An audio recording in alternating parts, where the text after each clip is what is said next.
Oh, Okay. hey, you turned off the music. Yeah, it gets cut off on us. There's yeah, welcome, Tung. Well, we go way back to wedding photography on our end of things. Thanks And for having me. I'm happy to be here. yeah, this is yeah, it's awesome to have you on here. And yeah, let's get into it. Now, Tung, you have an extensive background. We were chatting not so much about this before. We'll get more into like the life stuff, but you've done a ton of stuff in like media. And instantly, first time us chatting, I was infatuated with your story of where you've been and all this crazy experiences that you've had behind the other side of the camera, actually, frankly. But you've also been on film too. And I was watching the YouTube clip you sent me yesterday of basically hosting like a TV series on your own by the looks of that. Yeah, so give listener a little bit more about you ultimately. Just in a quick nutshell, like I was in the television industry for 20 years. I graduated with a writing, producing, directing kind of diploma from SAIT after I went to university, and then it was funny. I thrown right out into like TV land right away, right out of school. My first job was at CTV, and on the very first day, I remember my creative director, Janet was her name. She's handed me a script for a Ford commercial. She goes, "Here, go direct this Ford commercial." And I was like, "Wow, this is real!" And right away, I got into that whole thing, and it happened fast. Like TV, moves quickly. Yeah. I went from CTV to MTV Canada, to A Channel, to City TV, and then to E, and then to Global TV. And then throughout that time, my main job was writing, producing, and directing TV commercials. But there's also a time in there for like 4 years where I was on camera doing like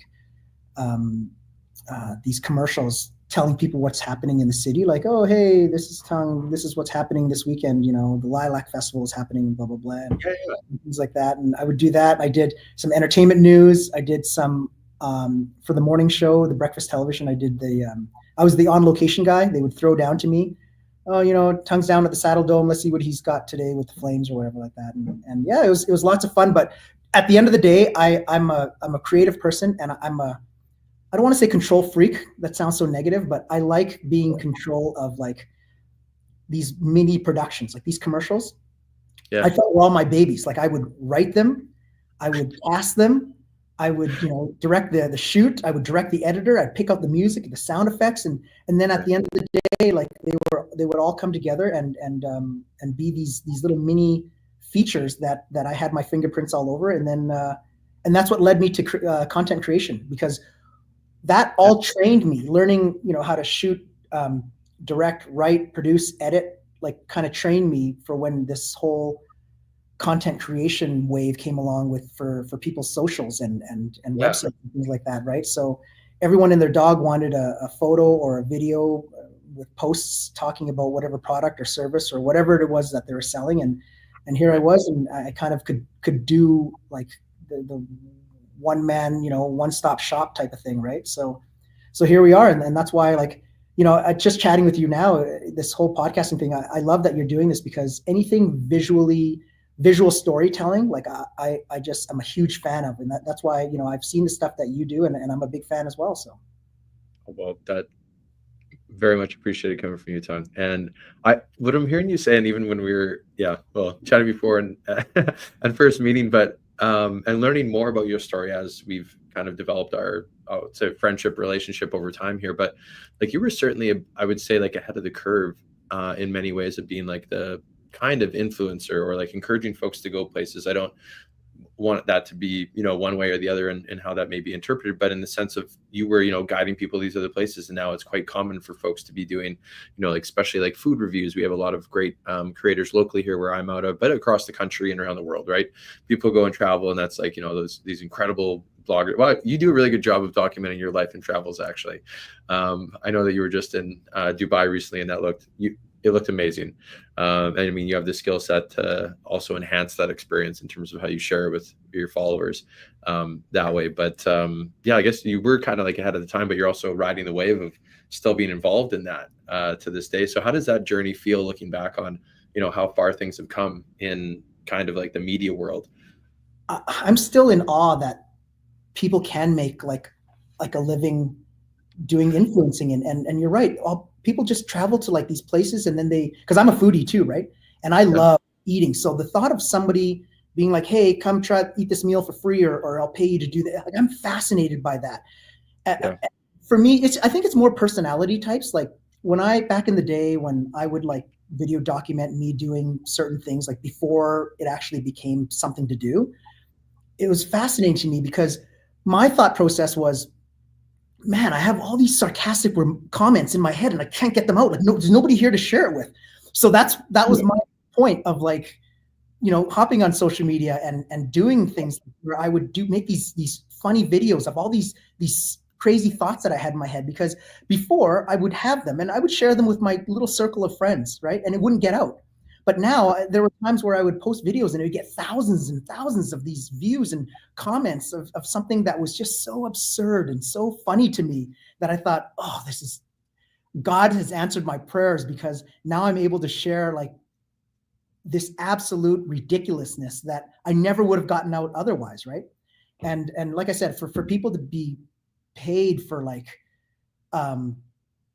food, whatever they eat, because there's funny things that you eat, there's interesting things that you eat, there's funny things that happen when you travel, there's so many interesting people that you meet and stuff like that. So for people to be able to share that with people, like I just love how that the wave, where it's going, and who knows where it's going to go from here. But I think it's really, really fascinating. And yeah, you're right. I mean, I'm a little bit older now, so I don't do as much, but yeah, I love the fact that I was one of the early ones to kind of hop on that visual storytelling train, for sure.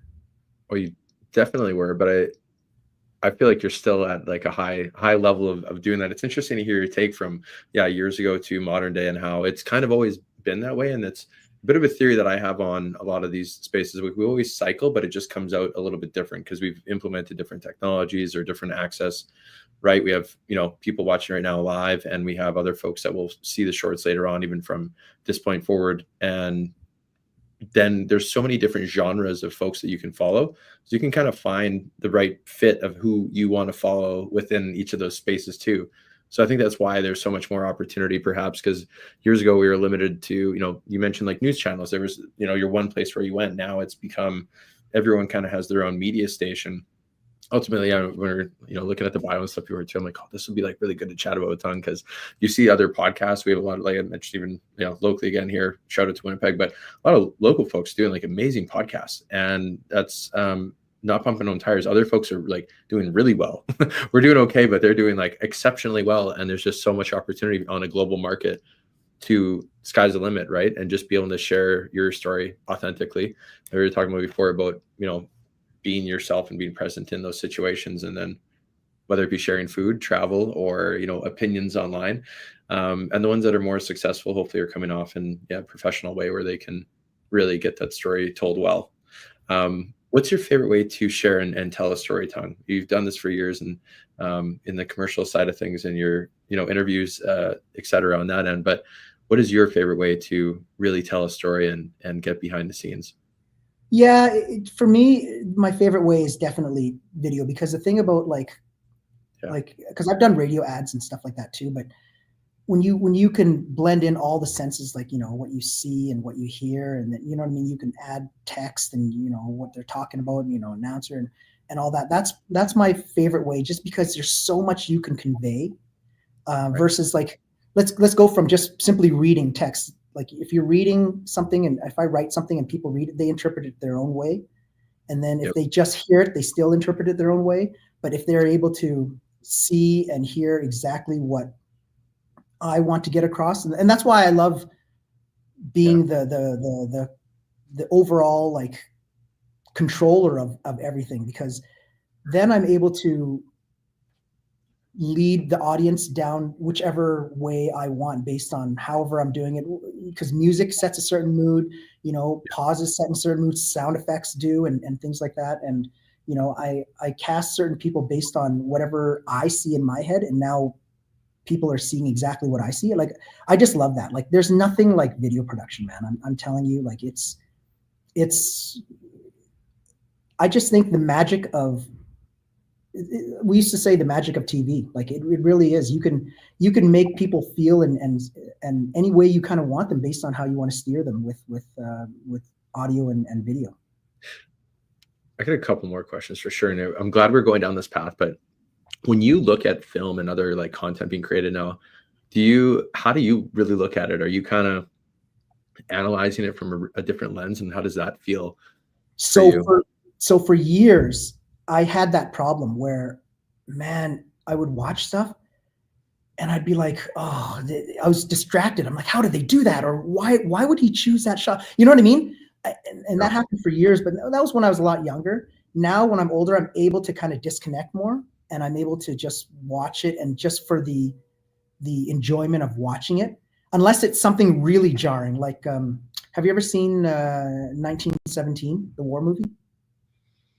I'm not sure. This is probably one of my weakest points, is knowing like who actors are, different movie names. But if you were to like repeat a line of a scene of a movie, or like show me a visual picture of it, here, let me take a look on here. I'll do my live research. 1917. Yeah, 1917. It's a war movie.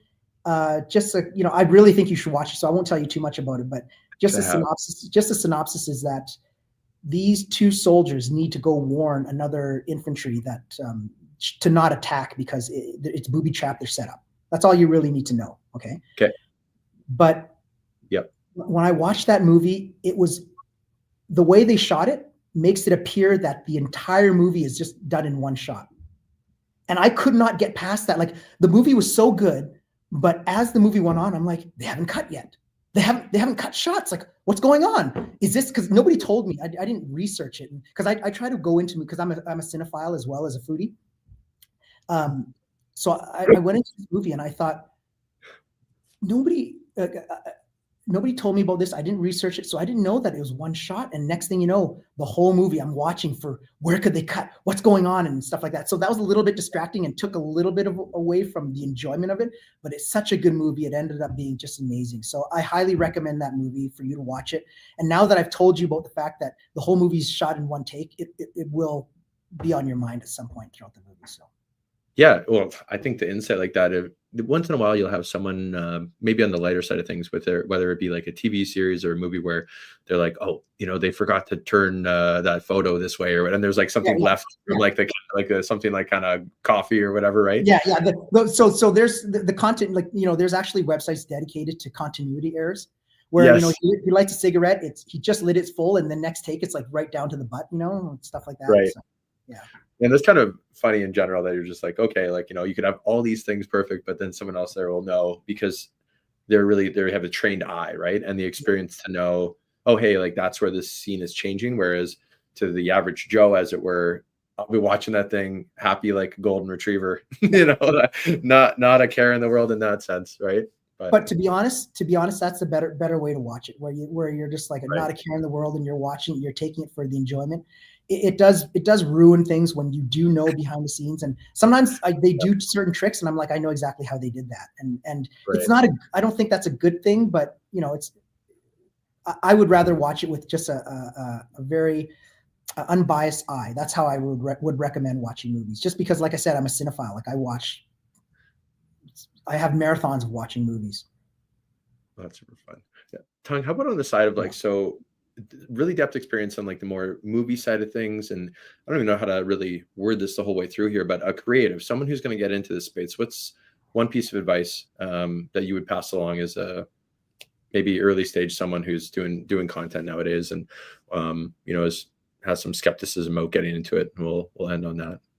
So not only creating content, but I tell this to all my clients, like let's give a realtor, for example, as an example. I say, listen, you can't all of a sudden get your realtor's license and then decide to go out there and sell everything. You can't do that. You need to specialize in something. You can't be the guy that sells commercial to condos to detached homes to strip malls to to apartments. You can't do that, right? So you have to specialize in one thing. You want to be known as that one guy that is really good at something, instead of just being okay at everything. Yeah. So I would highly recommend any content creators that want to come out, figure out what your passion is. figure out what you love the most and take that and run with it.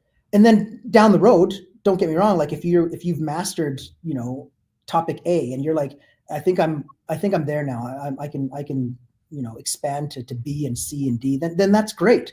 But at first you want to be known as, holy crap, that one guy that, you know, always talks about this and really delivers, and he's just amazing. And that's where you'll get your following from. So start with that. Instead of doing everything, just pick one thing and then literally take it and run with it. I love that advice. Similar thoughts. I think that's great too. It's easier for folks to remember that one thing that you might be focused on. There's some great literature about that in business as well. Exactly. It expands to not just content creation, but it expands to all aspects of everything. Like I said, if you've mastered it and or got it to a level where you're like, oh, I'm happy now, and you want to expand from there, then great. But until you get it to a level where you believe it's a high enough level that now I can move on, then don't kind of, you know what I mean? Don't piece yourself out to too many little things, right? You want to be, you know, want to put your everything into one big thing is what I'm trying to say. I like that. Yeah. It's fantastic. Yeah. All right. 10 minutes with Tung. Little extra time here. But Tung, this was I can't believe it. Like it just flew by. Like, this is how much I love chatting with you. We got to do this again. Next Monday. Yeah. We're back again. Tung, this was great. We'll chat more soon. Okay. Awesome, man. Thanks for having me. Do I wave, or do I do a Sure, we should wave. Sign, or how do I peace out? A T for Tung. Yeah. Okay, cool. Right on. See you, man. Okay, see ya. Nice chatting.